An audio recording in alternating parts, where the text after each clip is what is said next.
107.5 WBLS, your number one source for R&B. My play son-in-law. It's gonna make it real. She said it's all good. She said we'll figure it out. Well, that's good because then we can make it real. Because honey, it's been so long since I've been calling you. I say, Daddy, why don't you meet Trey Songz and marry Trey Songz? Why don't you meet him and marry him? What's going on with you? Why haven't you figured it out yet? Right. So we're gonna figure it out, boo. Oh. So yes, we're gonna figure it out.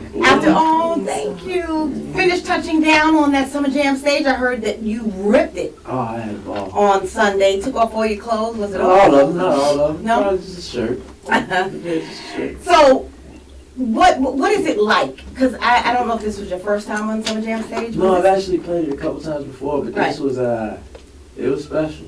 You know, haven't played it a couple times and haven't played it throughout the uprise of my career and to the point where I am now. You know, being a seasoned artist and feeling like I belong there versus being happy to be there. Right.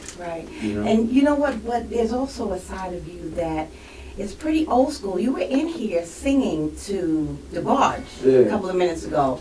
Is there like an old school most definitely. representation of Trey as well? Yeah. You know, Aretha Franklin was on my first album.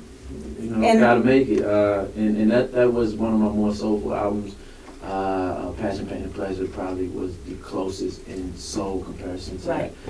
But of course, like my mentor and producer, Troy Taylor, he used to compile disc for me, like 10, 14 songs with no names, no track listing. And this was when I was first getting into music, like 14, 15 years old. And I would have to listen and study to like DeBarge, Stevie Wonder, like backgrounds, you know what I mean? Cool. And I would listen to Prince for my falsetto, you know, things like that, just basically giving me musical study.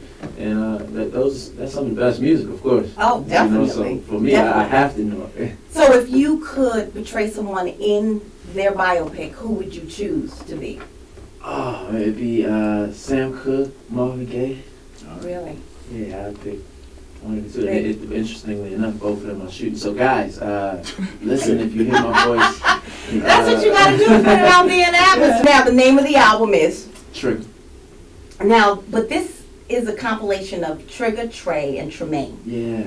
You get all three on this album. You know, what's crazy, my birth name is Tremaine. Okay. And my grandmother actually started calling me Trey when I was like 4 years old. Oh. And Trigga is kind of a nickname that I came along like in high school. I think people started calling me that. And Trey Songz, of course, is the one that holds all of us together. You know what I mean? We all have these personalities. We all have these different emotions, and I just happen to be an entertainer who has names for them all. Right. So tell me who's Trigga. Well, Trigga's more sort of unapologetic, a little more vulgar, a little more straightforward, but still giving you the same melody, still giving you the same harmony, still giving you the same passion in my voice, and still giving you real thoughts, giving you honesty, and that's what this album is about, being very vulnerable. And I haven't had an album that's self-titled, so I look at this as my first self-titled album, and the song that I'm actually releasing, What's Best For You, actually, it's like a Trey Songz classic sound to me.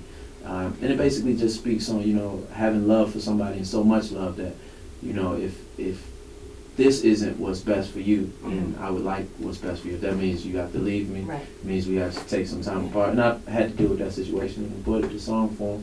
Really? And I really love it. Well, do you have any remakes on this album? Anything that you remake? No, actually, I don't.